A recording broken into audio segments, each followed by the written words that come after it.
I don't think you can truly understand Bitcoin until you've mined.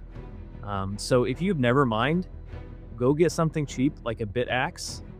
Go start mining, and a whole new world is going to be open to you once you realize how mining works. I think there's a future where everyone's homes are heated by Bitcoin miners because why not? Otherwise, you're just throwing money away versus at least offsetting some of that cost by earning Bitcoin. The last thing that I want from as a Bitcoiner is from Daddy Trump to tell everybody which coin to use. Gun to my head, China or US, I would say I want people to adopt Bitcoin. That's my answer.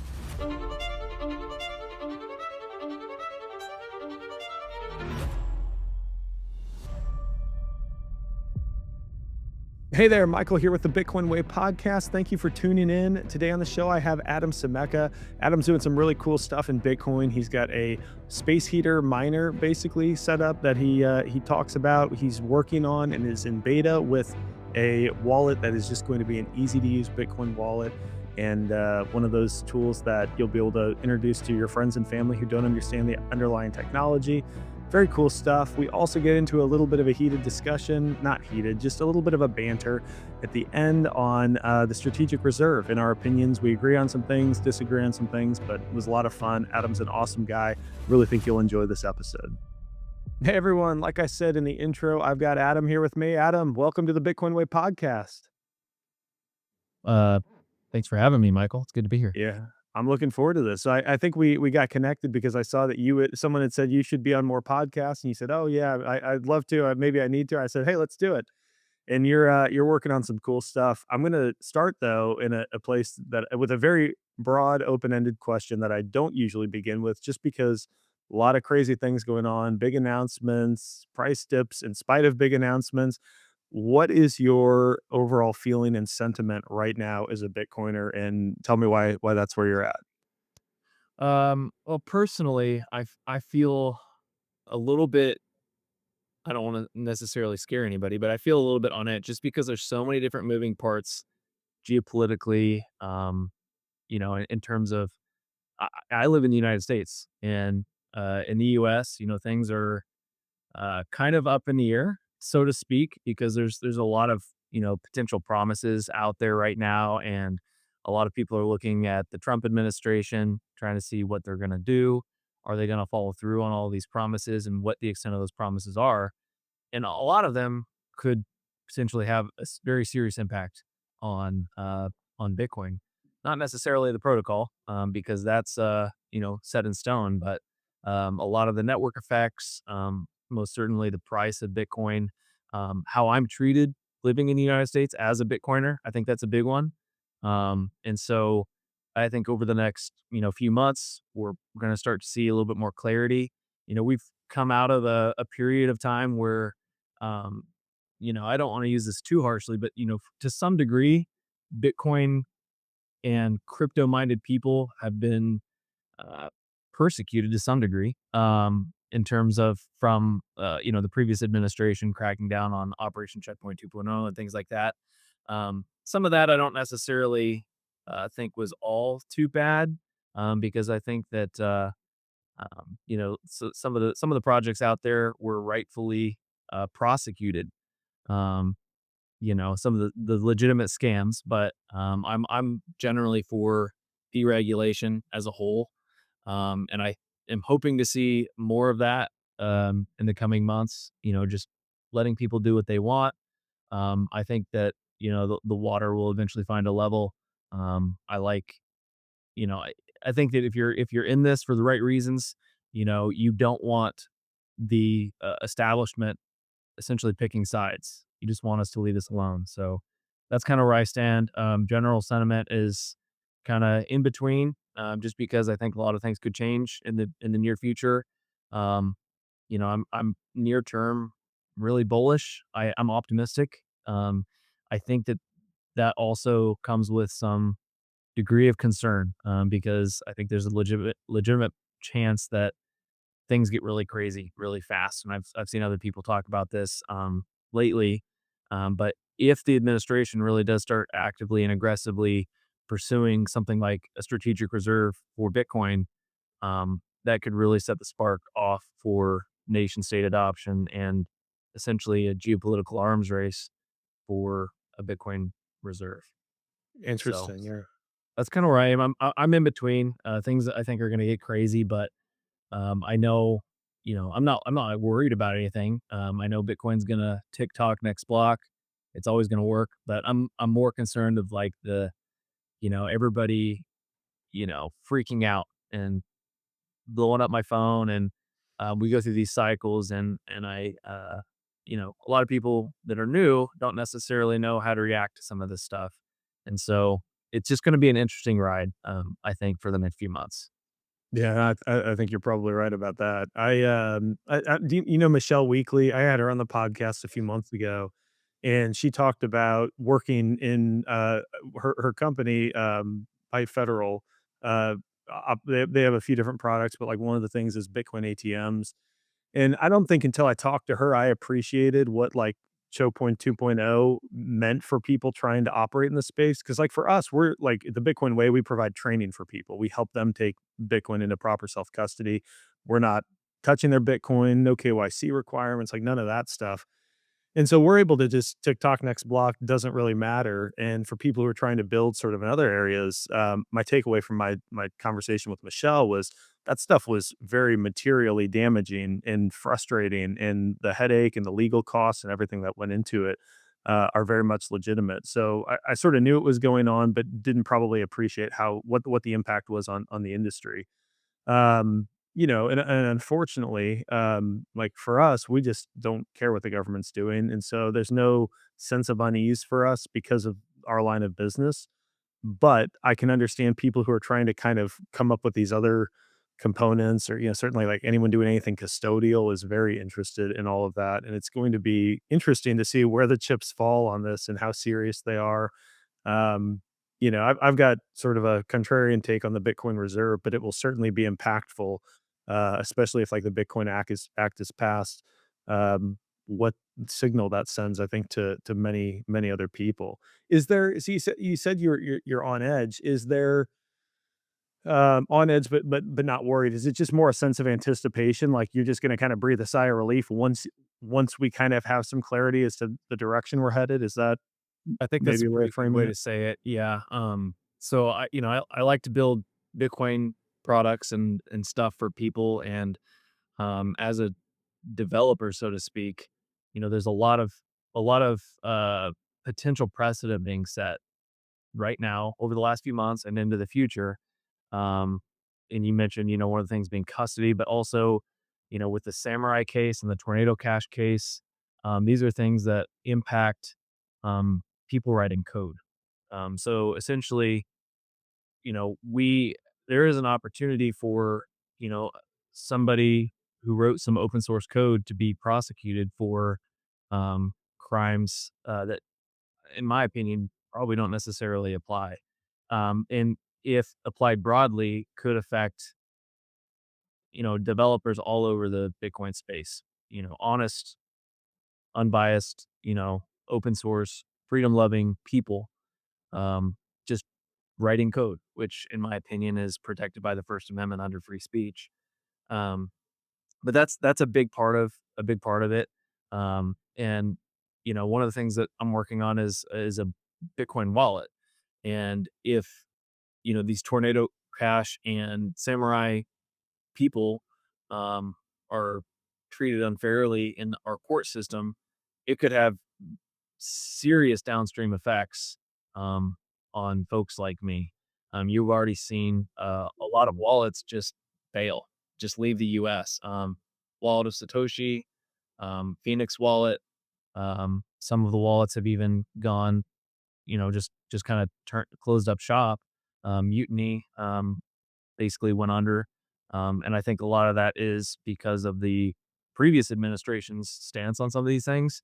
And I'm really hoping that when these court cases settle out, that they end on a positive note, because if they don't, it's not gonna provide a conducive environment for builders in the United States to propagate Bitcoin development. So Yeah. that's kind of where my, I guess, little bit of worry or concern is from the developer side.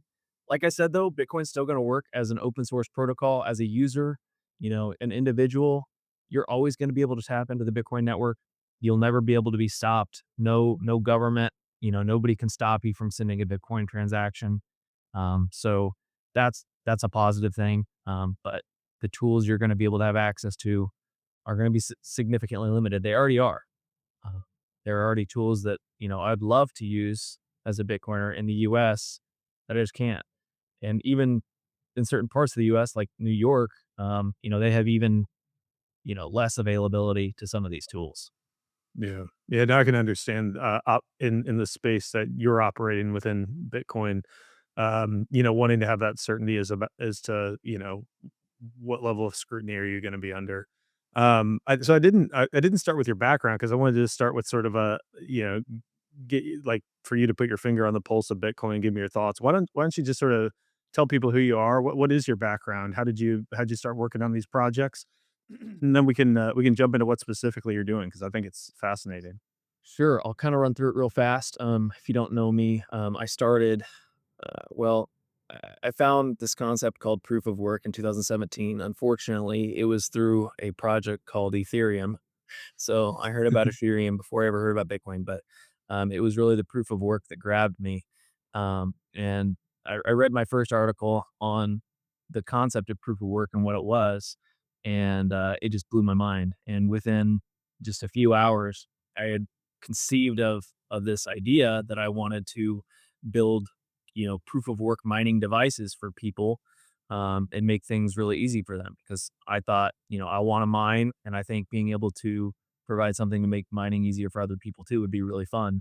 Um, that started out as just a concept or idea, while I was deployed in the military, and so I was kind of stuck overseas for a while. But when I eventually did come back home, I had decided I wanted to get into mining. By this point, I had figured out what Bitcoin was, thankfully, and so I bought my first Bitcoin miner.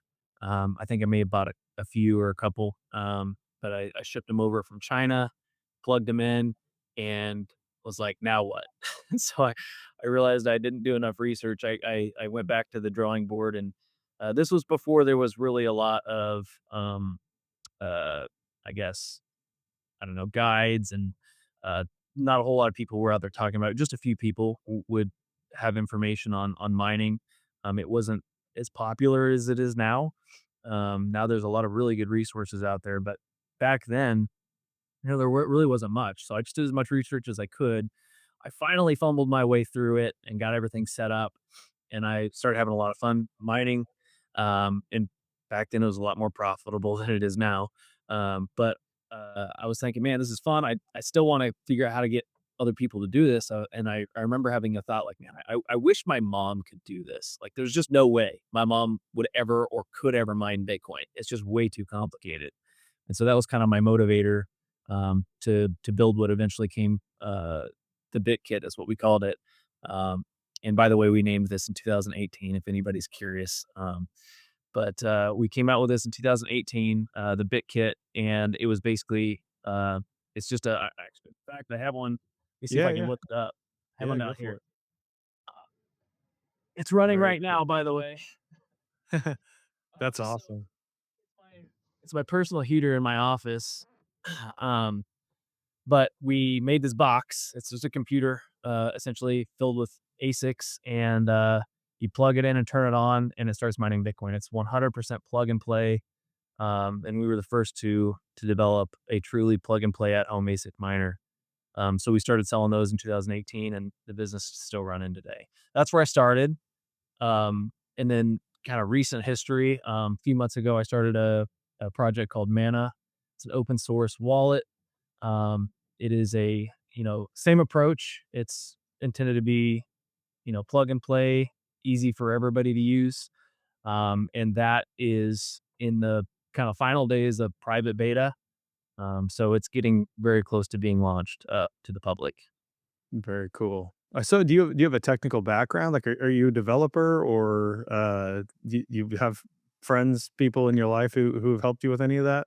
No, I'm just crazy. Like, That's I don't know. I awesome. just, I just, I just think, I see something that I want to do, and I just don't stop until I figure out how to do it. That's kind of been my perspective, or until I, you know, have enough of it. until it beats me, but usually that doesn't happen because once I get determined enough to, like, convince myself that something needs to exist, I just, you know, sl hit the hammer as hard as I can, as long as I can until it actually comes out. Yeah. So let's talk about the big hit for a little bit. So I love the idea. I mean, we're talking a lot more at the Bitcoin way about solo mining, adding decentralization to the network. I think the fact that it's your office heater, to me, I think there's a future where everyone's homes are heated by Bitcoin miners because why not? Otherwise, you're just throwing money away versus at least offsetting some of that cost by earning Bitcoin.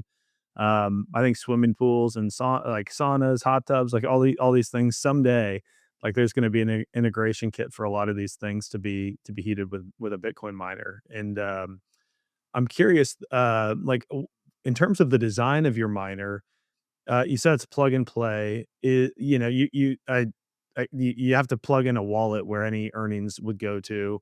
How about like, can you point or does it default to mine with a certain pool? Is it is it just are you playing the lottery and it's 100% solo mining? How does that No. work?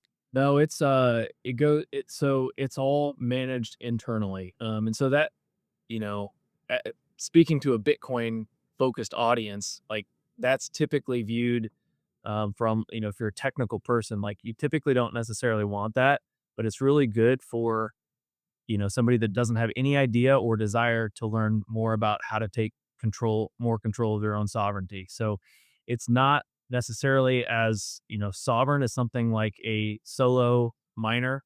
Like, you can, for example, you can get like a bit axe, point it to your own pool.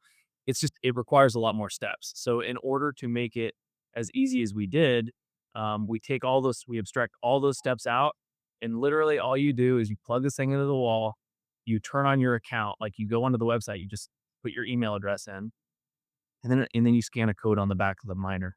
That's literally it. There's no other configuration, nothing at all.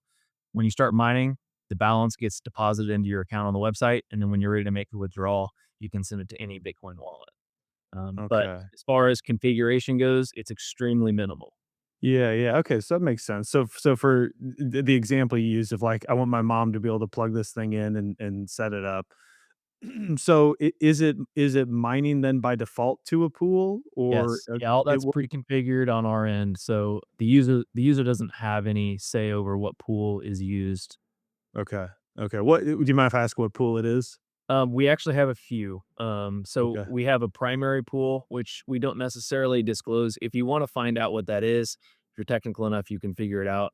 But the reason why we don't disclose it is because of our reward system. The way that it's calculated, we just try to limit the amount of information out there so that it doesn't become gamified. Because there is potential for somebody to abuse the system. So we do say it is not a Chinese pool, and we do say that it is not one of, the top 3 pools, and that's intentional. We wanna make sure that the hash rate is as distributed as possible. So, um, yeah. The other thing is we use Stratum V2, which is a kind of a nice, protocol used in mining that helps, strengthen the network, makes things a little bit more secure and safe for the miner. Um, aside from that, we don't specifically specify which pool is our primary pool and which ones are secondary and tertiary. Yeah, yeah. I like that. So I mean, philosophically, and not technically, but philosophically, I'm a little more cypherpunk and want control and get to either point to the pool of my choice or to just straight solo mine. But I think that there are a lot of people, especially as we progress into this like early majority. I think we're in the very, very beginning stage of like an early majority adoption of Bitcoin. People who this conversation would already be over their heads, and we haven't even dug into the weeds much. And I think I would rather have people mining Bitcoin and doing this, even if they don't understand everything going on. And I think the fact that you're not pointing to a pool in China or one of the big three is a step in the right direction. So, yeah, I love it. How much? I can't hear it in the background. Does it make much noise? Like how many chips do you have in that? There is 2, S9s in there. Okay, two Um, S9s. yeah, we use a custom, uh, basically just custom profile, tuning profile. It took us many years to be able to figure out the right balance of power, energy, and uh, sound and heat. It's a very it's a dance. It's a technical balance, but uh, after lots and lots of trial and error, we came up with a product that gives you, or at least gave you, comparatively speaking, historically speaking, a decent hash rate with low decibel volume level. Um, and obviously the heat is going to be remain constant. So it's just whatever Yeah. wattage you're pulling in. Uh, So did with the S9s, did you literally pull the boards out and just build your shell around that? Or did you, like, take the chips off and, like, reconfigure to, like, make it fit a certain mold? no, actually, if you open up the case, you'll see two complete S9s.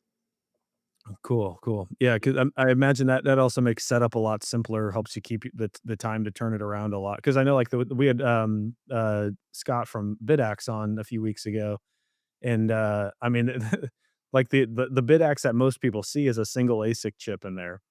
And they've gotta, like, take that ASIC chip off of a board and put it in onto there, and so it's a very, it's a labor of love, and it's part of what I love about him. But I think in terms of, mass production, we talk about this early majority getting into it. Something like this is probably going to scale a bit more readily, and I imagine a lot more S9s are coming off the market, because they can't compete as effectively, like, at industrial scale. So, probably makes the supply chain a bit simpler for you to work with. Yeah, and that's another thing, and you kind of hit on this a little bit earlier in terms of being able to configure things a little bit more. Um, I've probably sold more bid axes than I've sold of my own product over the years, and especially to the audience that would be, watching this interview. Um, Most of the time, my product's not a good fit. Like, if you are somebody that's, that can take control and you can put a few, you can do a little bit of configuration. It makes a lot more sense to get something like a bid axe.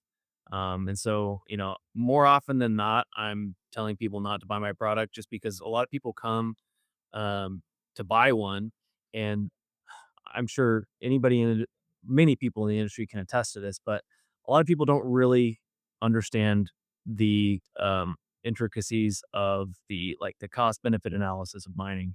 And so I get a lot of new people, that's part of what we are. We attract a lot of no coiners, and they're interested in mining and they want to like put their life savings into mining because they think they're going to get rich. And so it's a hard conversation to tell somebody, that they're gonna have to spend, our products we sell for, they're over $3,000. And when we first launched these, the difficulty was so much lower.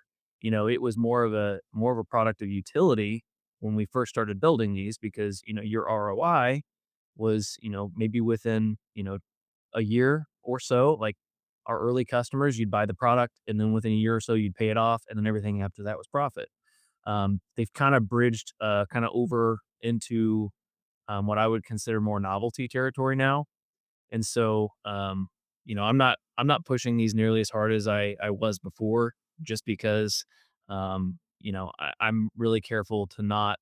I don't want people to get the product thinking that it's going to be practical. And I'll be the first to admit, like, the product that we sell and offer at Hands Free Bitcoin, it is not, from a utility perspective, it's not practical. You're probably never going to get your ROI back.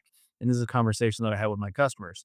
Like, if this is something you still want to do and you just want to mine and you want to have fun and you want to use it as good educational tool, or maybe you want to buy it as some kind of a vanity product or whatever, like, go for it. But if you want to actually try to make some money, if ROI is your main goal, or this is the way I put it normally, I say, if your goal is to acquire the most amount of sats possible, just trade your fiat and go get some sats. That's typically my recommendation. And then when you're ready, go find a miner that is going to give you that educational component as well and help you support the network. But don't get into mining with the idea that you're going to get rich, because a lot of people come for that and everybody's disappointed. Yeah, yeah. So could you see yourself then? I mean, well, first of all, do you agree with my thesis that there's going to come a day where instead of HVAC, technicians working on traditional home heaters, that Bitcoin miners are going to be plugged in. And I'm not suggesting that's 2 years from now, or I don't really know what the timeline is. We'll see. Maybe some of the first things we talked about. We'll see what the arms race looks like to accumulate Bitcoin and what that means for mainstream adoption. But could you see yourself, if you agree with that, or maybe even just generally agree with the premise, migrating from just like a box that may heat your room, which I think will still have utility because people have space heaters, into more, commercial grade, like utility driven miners for, heating your home, like your whole home, not sitting as a space heater, heating your swimming pool, those sorts of things. Like, is that something you would anticipate? I think that will continue to grow. I don't I have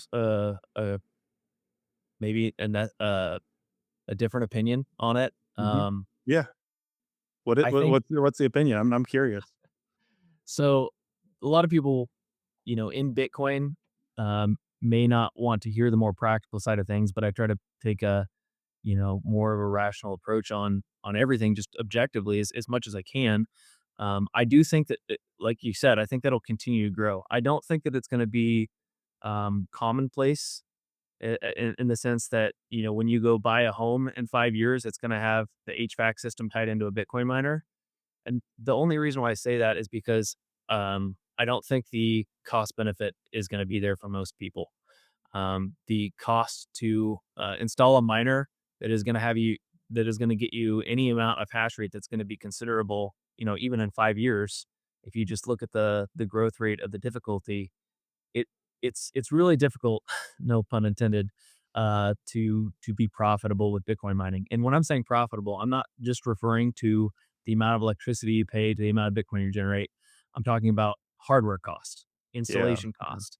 So your ROI for most people, I think, is still going to be negative. So there are some cases where I do think that it is objectively a good idea for people to mine Bitcoin, for profit. That is, if you're cost and profit focused, it is a very very small amount of people, very small. In fact, I'd go as far as to say if you're watching this right now, you're probably not one of these people. But that is, if you have access to free electricity and it is reliable in the sense that, well, let me give you an example. So some people will say, "Oh, I got free electricity. I should mine Bitcoin because I rent, a house or an apartment, and my landlord gives me, included utilities." Well, once you start mining Bitcoin and your utilities cost more than the profit that they're getting off of you as a tenant, they're either going to kick you out or they're going to take away your free electricity. Yeah. So, um, you know, it's a very few amount of people that would actually fall into that category to be able to, to do this. But they do exist. They're out there. Some people have access to, natural gas generators. Maybe they live on a gas well or something like that, and they already use gas to power everything around their home or their farm or something like that. That may make sense. But again, you're probably not watching this right now because that's very few people. All five of those people should go ahead and do it. But there's another category of people, which is a little bit more broad, and that is if you need to electric resistively heat something. So if you've got like a space heater and you have to use a space heater, use a Bitcoin miner instead.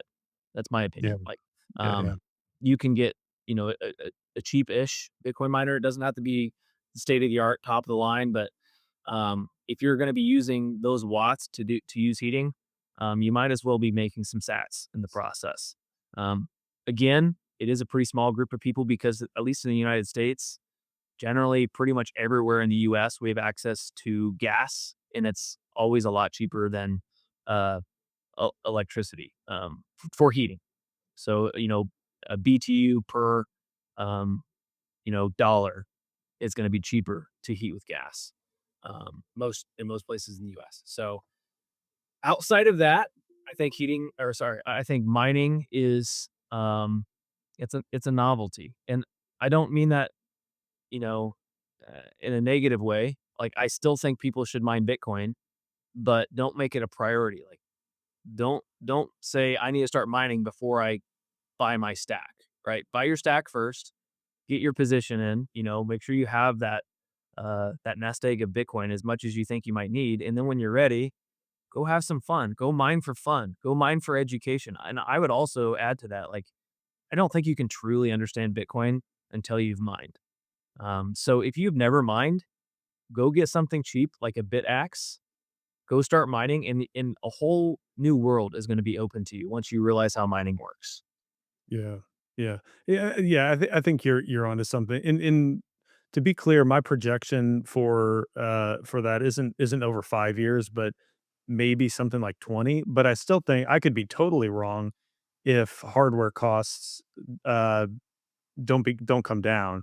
If there aren't more producers, we're still reliant on, 1 or 2 big manufacturers to produce the ASICs. Um, I think, I guess maybe I would say in principle, I think that future makes a lot of sense under the right conditions. And, I don't know what it'll take to get there, but I agree with you that today, even if the whole world woke up to Bitcoin, tomorrow morning, I think that with the cost of the cost of the hardware you'd need to heat a decent sized home, probably you're not gonna be profitable for a long time. The only caveat to that would be if you have a sort of a sufficiently large cohort who understands the importance of contributing to the decentralization of the network. And so they're doing it both for, hey, I'll pay a little bit more for the hardware, earn some sats. ROI could be sooner, could be later, but I'm also adding to this thing that I care about. I don't think that's going to be most of the early majority. I think we're already losing that with a lot of people, with a lot of newer entrants into Bitcoin. Yeah, I agree with that, and I fall into that category too. I mine at a loss 24/7. I do it just to support the network because it's fun. Yeah. I think that there before we can probably move on after this, but I want to throw a couple things Yeah. in just No, no, to no. maybe add to that before we get off this such a negative conversation. I've been like a Debbie Downer over here. No, no, Um, no. but, you also have to consider, the cost of capital. So, um, and I'm not just talking about your own personal cost of capital, I'm talking about the general cost of capital in the economy. So you have these gigantic public miners and even governments and monopolies like utilities companies and energy producers that are mining Bitcoin with a cost of capital that's near 0. So they can essentially borrow an arbitrage, fiat from the future and bring it to today that's going to increase the difficulty and decrease the profitability. And so that's one factor you need to consider. So you're competing against people that can get free money.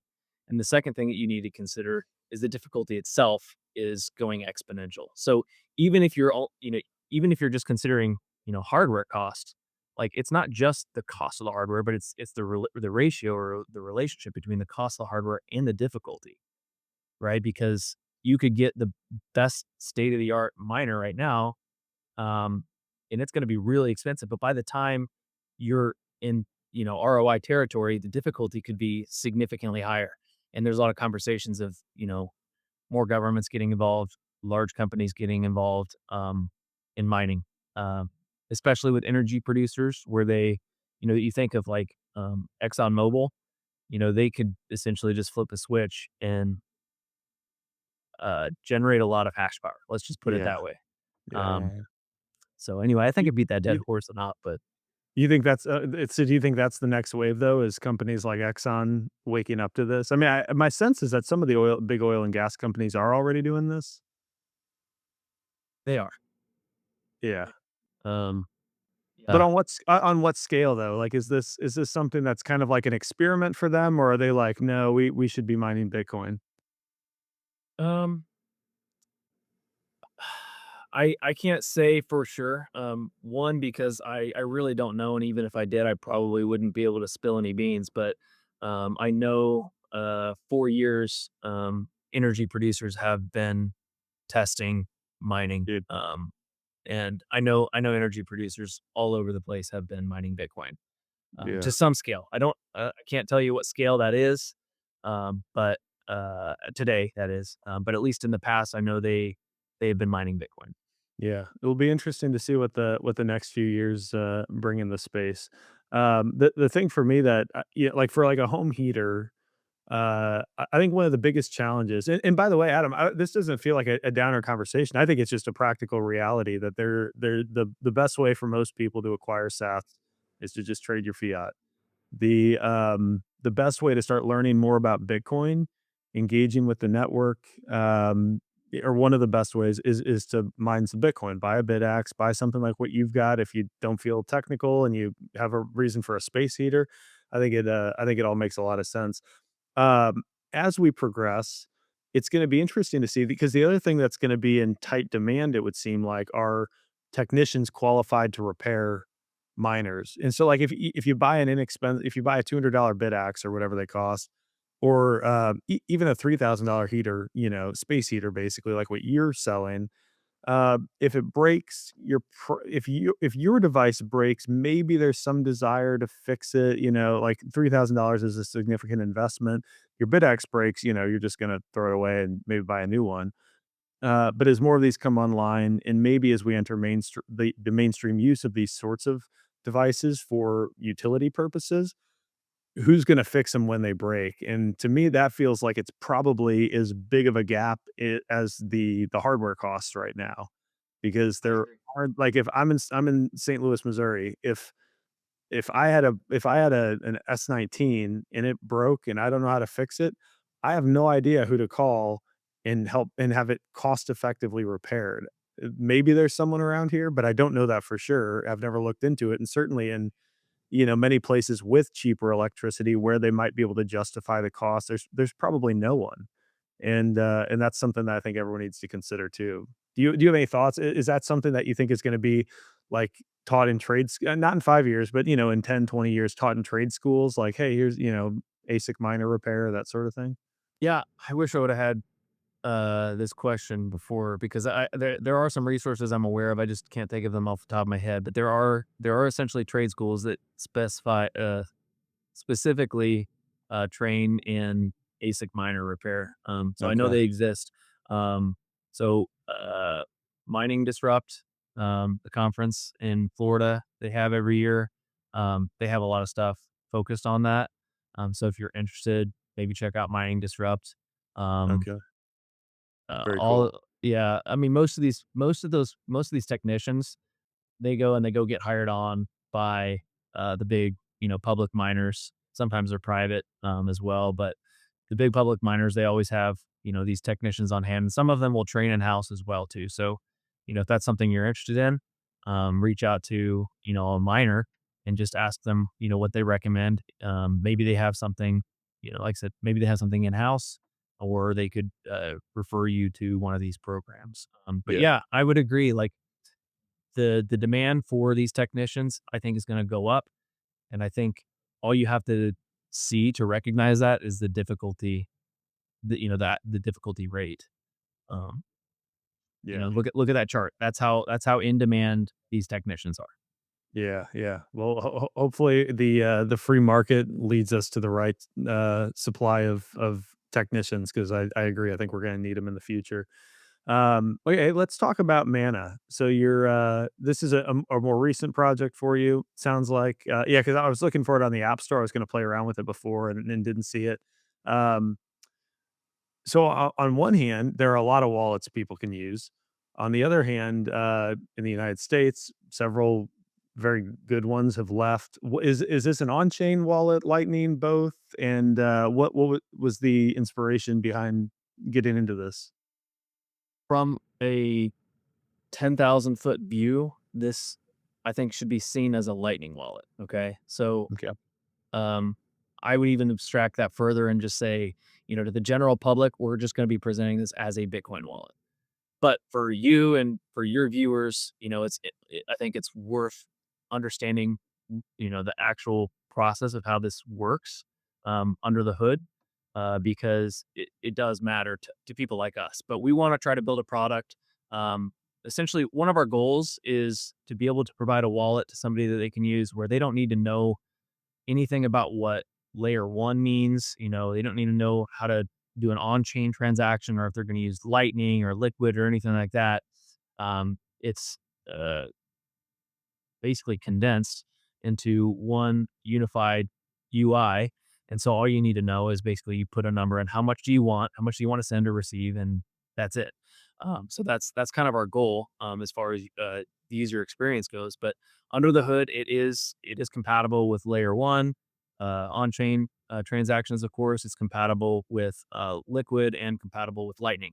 All the transactions coming and going out are swapped through Lightning. So every transaction you send or receive is ultimately going to be touching the Lightning network. Okay. But from a user experience perspective, they know is I need to send Bitcoin to this address, whether it's Liquid, Lightning, on chain, and it happens. All that stuff takes place under the hood. Yeah. So thinking, so one of our major priorities is merchant adoption. So we think that there's still a lot of room for people, in the general broad economy that say, "Hey, I want to start accepting Bitcoin for my business, but I just don't know how." And so we're kind of trying to look at things from that perspective. So when somebody says, "Hey, I take Bitcoin," you don't have to ask them, "Well, do you take on-chain transactions? Is it Right. Lightning? Is it Liquid? What kind of Bitcoin, what network and protocol do I need to use?" You don't need to do any of that. If somebody says, "We take Bitcoin," you can use Mana and pay them. Does that make sense? Yeah, yeah, yeah. That's nice. And I feel like again, back to this concept of like where we are in the life cycle of Bitcoin adoption. I think that those sorts of solutions are going to become more important because if you're not sitting around listening to Bitcoin podcasts all day and reading all the books and staying, catching up with new developments, as far as you're concerned, that Bitcoin is one thing and you can send it, or and to have solutions available where you don't have to know. It's sort of like the example of I was talking to a friend of mine recently, and he was saying he's like, "Yeah, I just can't get my head around like how Bitcoin really works," and like he's not going to spend the time to really deep dive on the technology. And I told him, I said, That's okay. Like, you don't know how your refrigerator works either. And it does the trick for you. And it sounds to me like you're kind of building the refrigerator for people that you don't have to have any level of technical sophistication. It just does what you sort of understand Bitcoin to be able to do. And how that's being routed to the end receiver is irrelevant, I guess. Is that kind of, do I have that right? I think you nailed it, and I'm smirking because you said, technical what was the phrase you used? Technical sophistication. Technical sophistication. I'm smirking because I am very empathetic with people that are, very technically unsophisticated. So, I come from a position of ignorance myself. I'm not a classically trained developer or coder or engineer. I'm just a guy who wants a product that works. And so it's kind of first nature for me to look at things from a broad view and think, is this easy enough for a guy as dumb as me to use it? And if the answer is no, we keep working on it. Yeah, I mean, and that's not the only reason, why Mana is why we're here, right? It's not just to make things a little bit easier, but there's as we kind of talked about, like there's been a little bit of a gap, like left by some of the other wallets that have left the United States. So as a United Statesian, I think that there's definitely some room for some more players in the space. I it's also really important to know that, like, what the things that we're setting out to achieve, they're pretty easy to do with a custodial wallet, but we're doing it in a non-custodial fashion, a self-custodial fashion. So when you download Mana, you hold the keys. It's not something that, somebody can ever take from you or censor. So, Mana cannot censor your transactions. We can't rug you. Um, Other custodial wallets that offer some of the similar features, they can, right? Because they hold the keys. But we give our users the keys. And that was really the biggest challenge of accomplishing these things is how do we do it, but also do it in a manner that protects our users.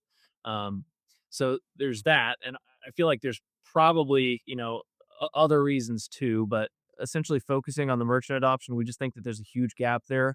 Um, there are some really great options. Let me just say, like, just to name drop some, like obviously BTC Pay Server is great, Zapright. There are a lot of great options on the market that are self custodial. They're just a little bit more cumbersome. We think that there's a little bit of a gap between a custodial centralized service and a fully sovereign, self-custodial option where you have to run your own server, um, which requires quite a bit more setup, like BTC Pay server. It's not hard, and if you think you can do it, I would encourage you to do it. It's really not that hard at all. We just think that there's a lot of people in the gap in between there that they could do it, but they just won't. And so that's kind of where we want to live is being something that's essentially plug and play, where a business can say, you know, let me, I want to take Bitcoin, but I don't want to run my own server. Now, you're still going to run your own server. This is, you know, kind of the punchline, I guess, so to speak, or the spoiler here, because with Mana, you're still running a server. You just don't know it. It's really Yeah. easy to set up. It's you know it runs on your phone, but you're not even aware that you're setting up a server. You just download an app, and it runs the server on the app, and that's how it reconciles the transactions. Yeah, that's no, that's really cool. Yeah, it's funny because for us, it's frustrating at times that it is pretty straightforward. I mean, the Bitcoin way, we've trained 80-year-olds to run their own node, self custody their Bitcoin, and yet there are still a very large percentage of people who e even that friction, regardless of the advantages and the upside, it's too much for them. They're not gonna do something, and, they're not gonna take the step that they really need to take. So I think, yeah, having these sorts of, especially as you think about, like, merchant adoption and that, I have a feeling there are probably a lot more merchants who would be willing to accept Bitcoin than do, because it seems like this overwhelming thing. And if there was just a simple way, and to your point, there are ways that you can do it that aren't overly cumbersome, but um, they probably don't fully appreciate that and realize that the more plug and play, click through, and get set up, it can be, the more likely they'll be to take action and actually do something. So I love these sorts of solutions. Is there anything else you want to say on that, or you want to get into the good stuff? Let's go. Okay, so just warning you, Adam. If you're at all like most Bitcoiners, maybe we'll have a little bit of banter here because there are some things that I think I have some unpopular opinions myself. So the first one, everyone's talking about the strategic reserve. You alluded to it. Would be curious to hear your thoughts on that, if you're excited about that, if you're disappointed, and then, we can kind of tie in the Bitcoin Act that's been proposed, and I don't know how likely that is to pass. I'm hearing murmurs that it's becoming increasingly likely to pass, and the US is gonna buy 1,000,000 Bitcoin. What's your take? And, be ready in case we disagree, maybe we can have a fun little banter here. There's a lot of nuance in that question.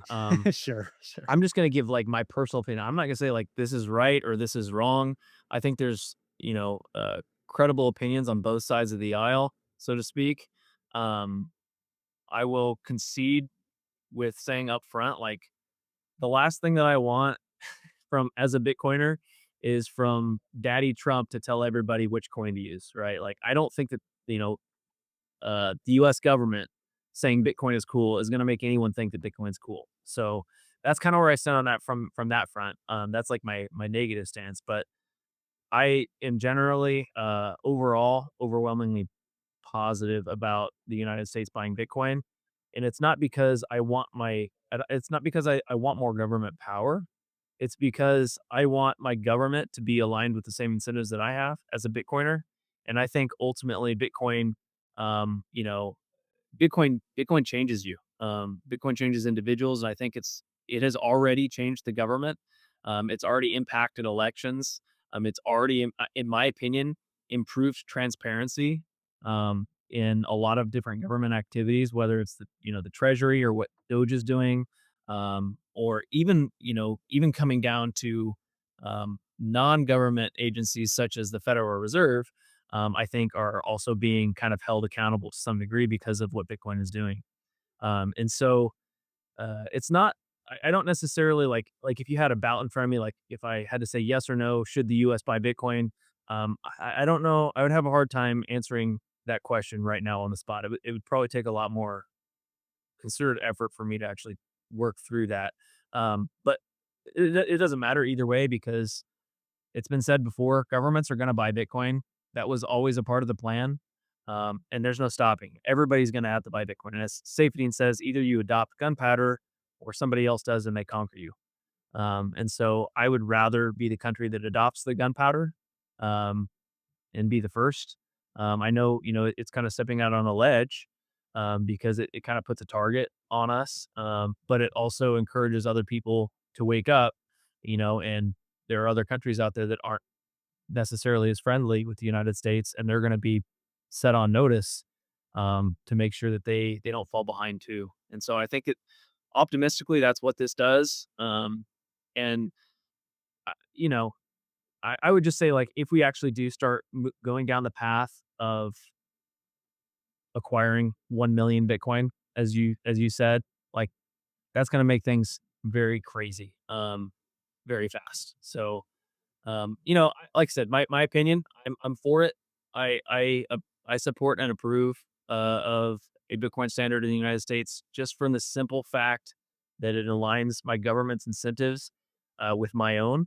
And I know that now, if the United States is serious about the Bitcoin that they hold, and their goal with that Bitcoin is to foster it and to be good stewards of it, and ultimately from kind of a selfish perspective, like, grow the economy with it, um, then, I think that just means that it's gonna make my life a lot easier for the things that I wanna do as a Bitcoiner, and, become more self-sovereign myself.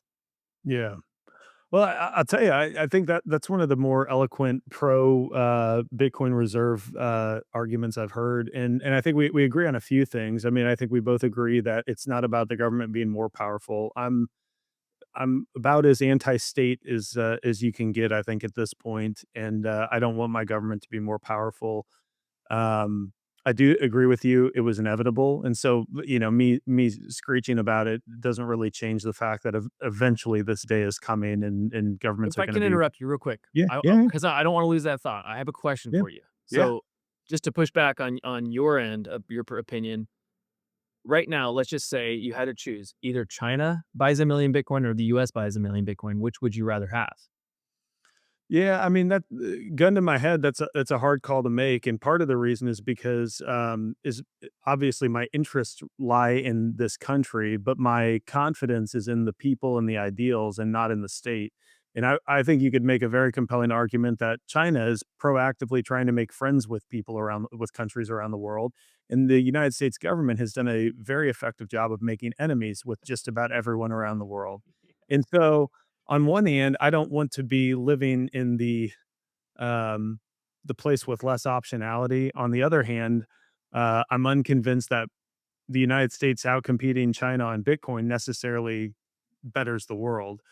And part of it too, and here's the other piece of my argument is when you think about like a strategic reserve, let's say just hypothetically for a minute that all of the gold is in Fort Knox, right? So we've got pretty damn sound money in the United States in massive reserves. Let's just say assume it's all there.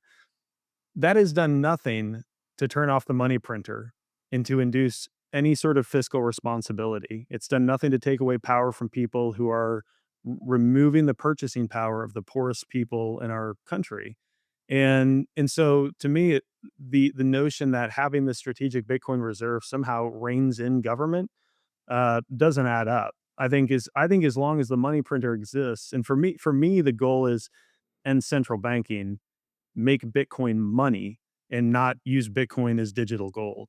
I understand the case for like I think digital gold is like you're way underselling what Bitcoin is, but I understand that it's a useful sort of way of getting someone who understands gold into okay, so it's digital gold, so it has all these other advantages. I understand that. Um, and yeah, I agree with you. It's inevitable, but it's really unclear to me. What gun to my head, China or U.S. I would say I want people to adopt Bitcoin. That's my answer. And so like here's the thing though. What I you asked that's a very good question and a very good way of framing it. And I've thought about it now for a minute and a half or two. Um, I would need to think about it more. Um, but I think at the end of the day, it's really hard to anticipate what either option leads to.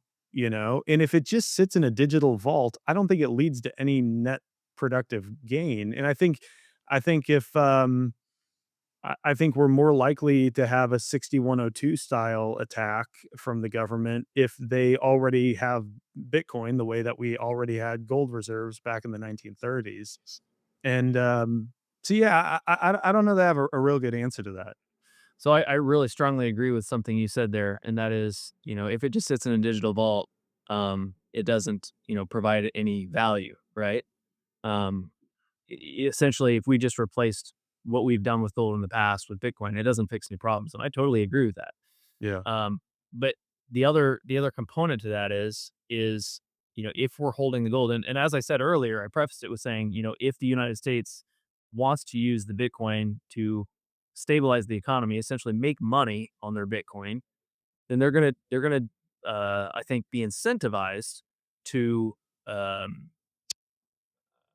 they're going to be incentivized to interact with Bitcoin in a way that benefits the value. And so the things that actually improve the value of Bitcoin for its users are, things like being able to exchange with people. It's even privacy aspects of it. It's the uncensorable nature of Bitcoin.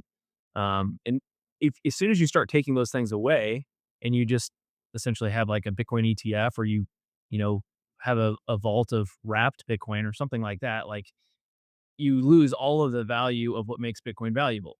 And right, so I think the United States or any sovereign country would understand that as soon as they started, doing that and abstracting the value from Bitcoin, their holdings are going to go down too. So in order to make Bitcoin more valuable, the United States or any government is going to try to, have regulation, and even, essentially pass or remove laws to make Bitcoin better for the individuals, because that's what makes the price of Bitcoin go up. Which, if the U.S. is holding Bitcoin, that's what they want, even though they don't necessarily know they're shooting themselves in the foot, with their legacy fiat monetary system, because ultimately Bitcoin's gonna eat their lunch. But my point is, they're going to be incentivized to make that number go up, and the yeah.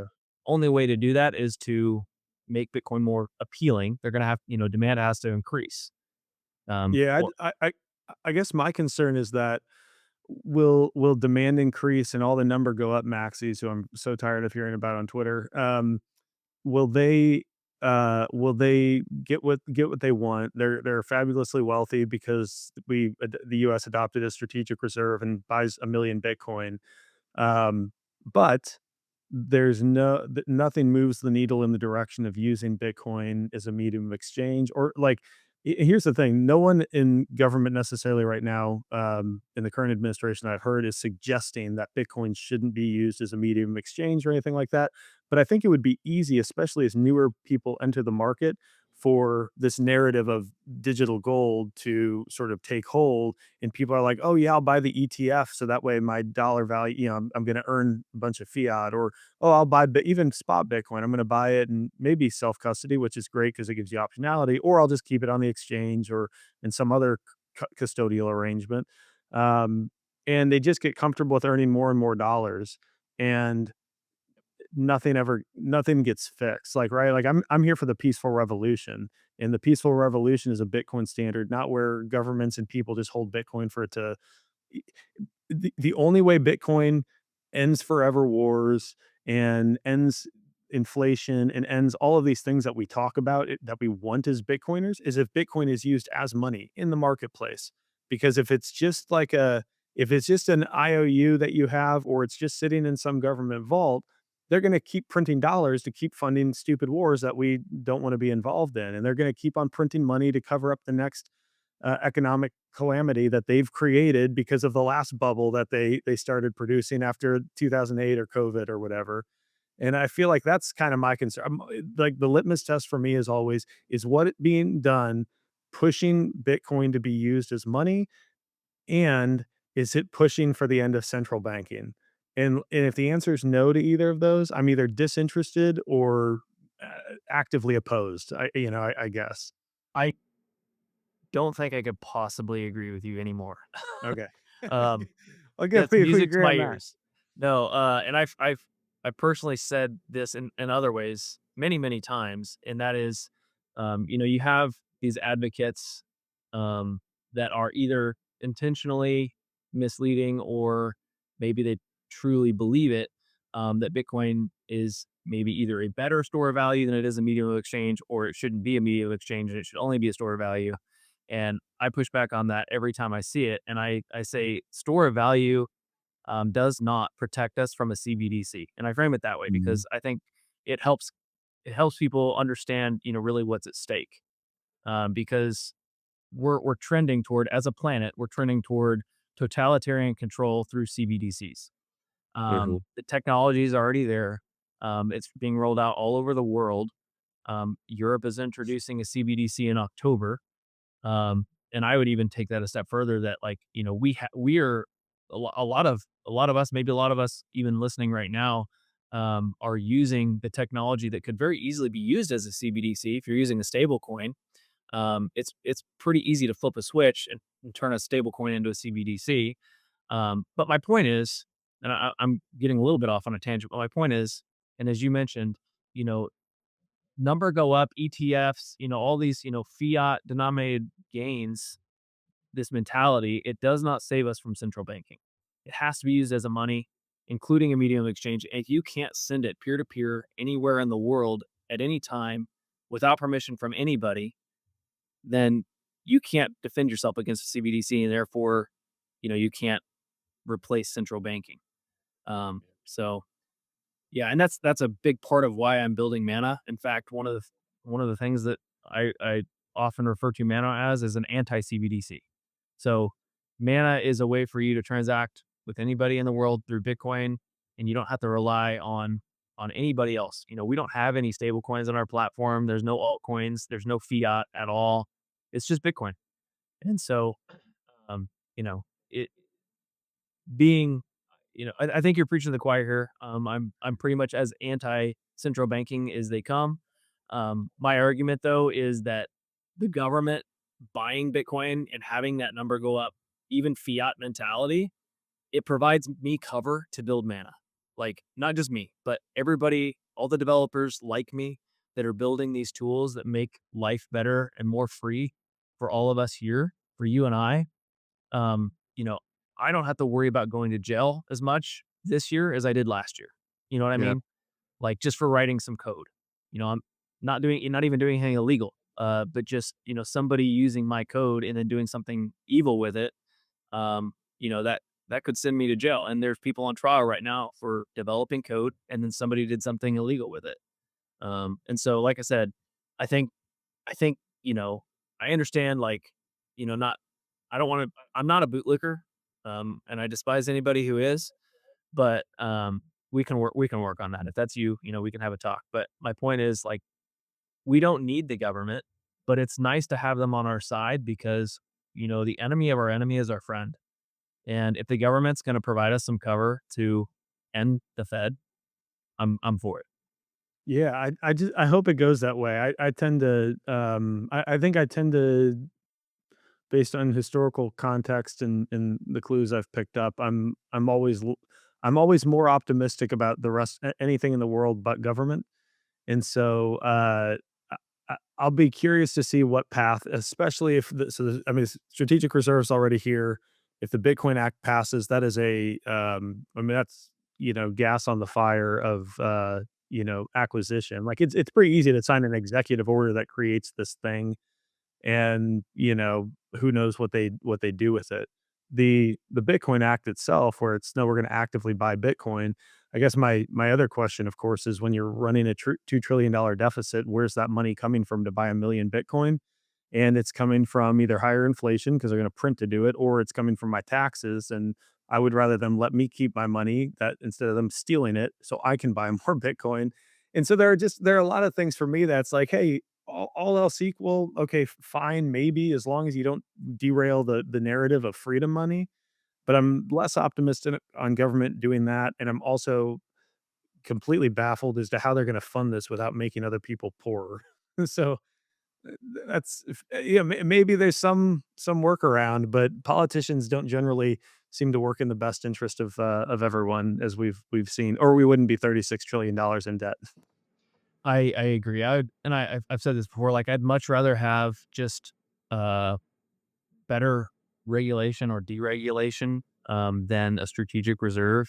I don't think that's the end. But uh, things like the Bitcoin Act, like you said, if you're going to be actively and aggressively buying Bitcoin, no matter how you chop it up, whether they say it's, budget neutral or whatever, um, ultimately it's either money that's printed, money that's taxed, or it's taking from money that could reduce those two things.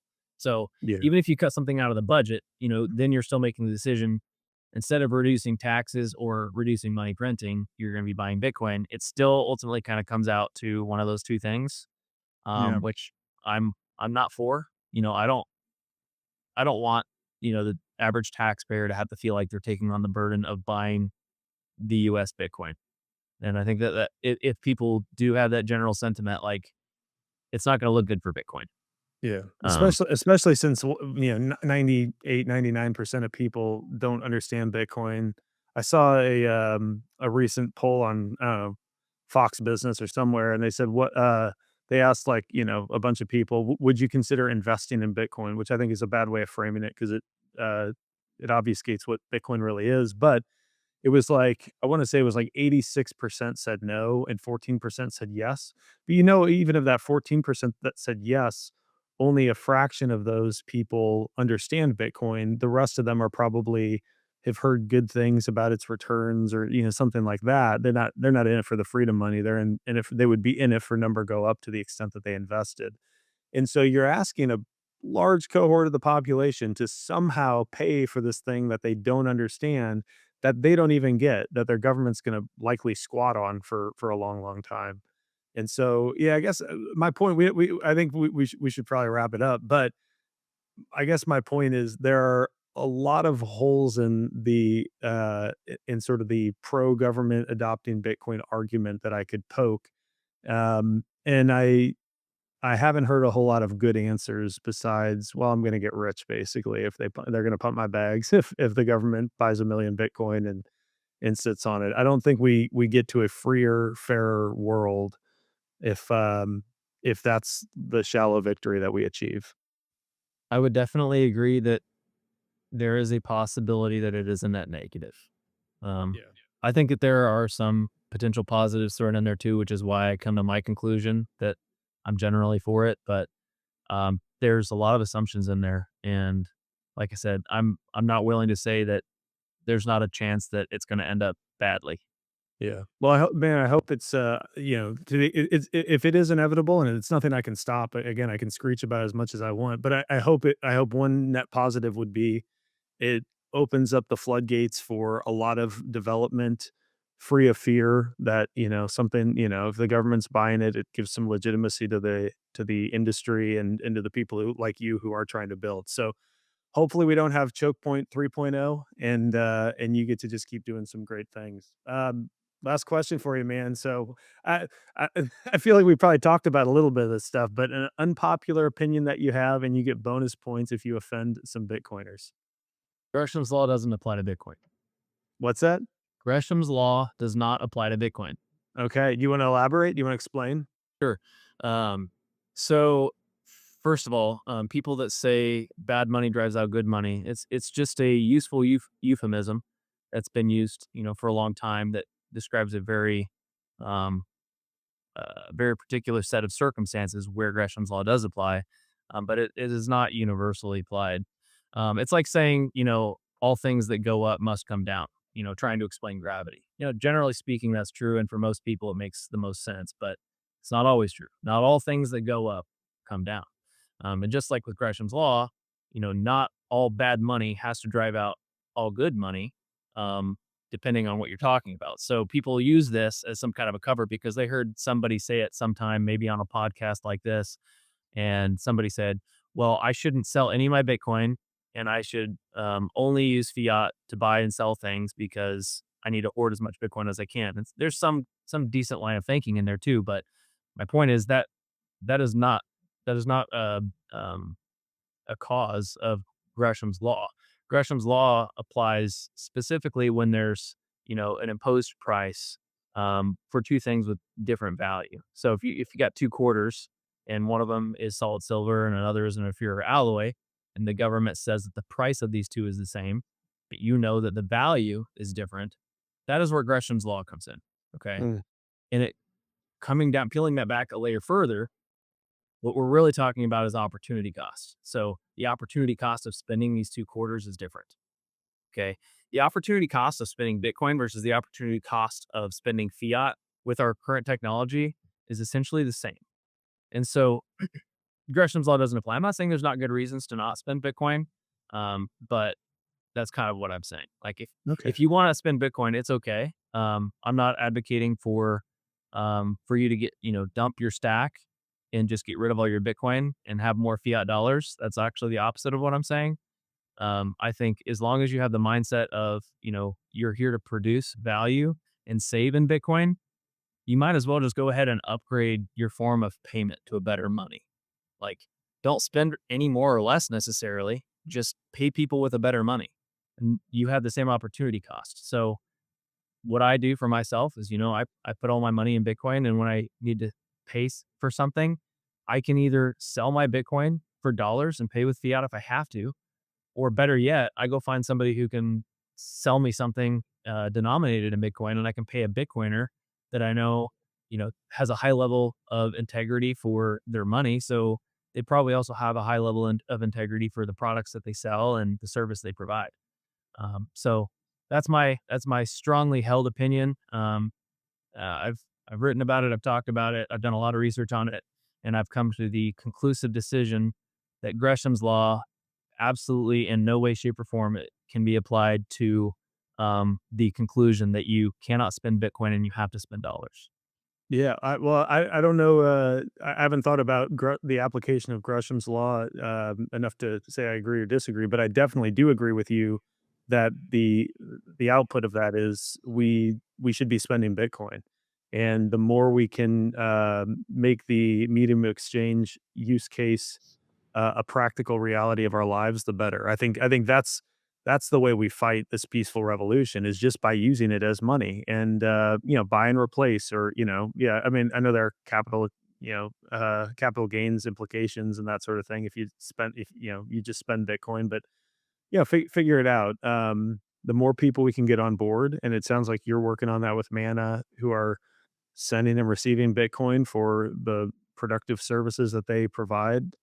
I'm all on board that, man. I think we need a lot more of that. And it's honestly frustrating at times. Like the only time I feel like I get to spend Bitcoin is when I'm buying a Bitcoin related product online, a hardware wallet or a hat or something like that. And I would love to be able to. My goal this year is I want to onboard my local Go farmer who sells me raw milk onto Bitcoin and see if she'll start accepting Sats for the milk that I'm buying. So I love it. I Maybe, think that's maybe you can a share good take. mana with them.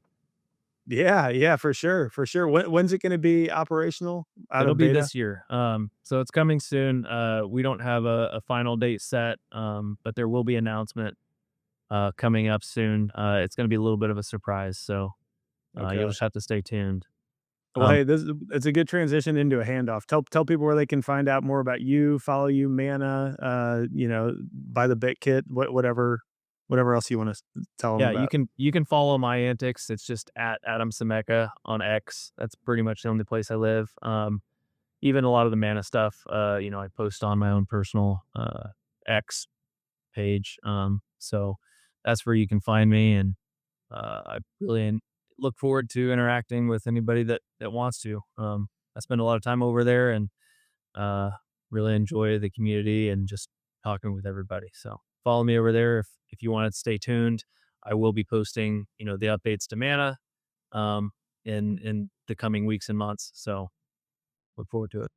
Awesome, man. Adam, thank you so much for the time. This was fun. Thank you, Michael. Real appreciate you having me. Hopefully we can do this again someday. Definitely. If I'm ever out in your area, we'll get together and hang out a bit. Awesome. We're not too far from each other, so maybe we got to do something there.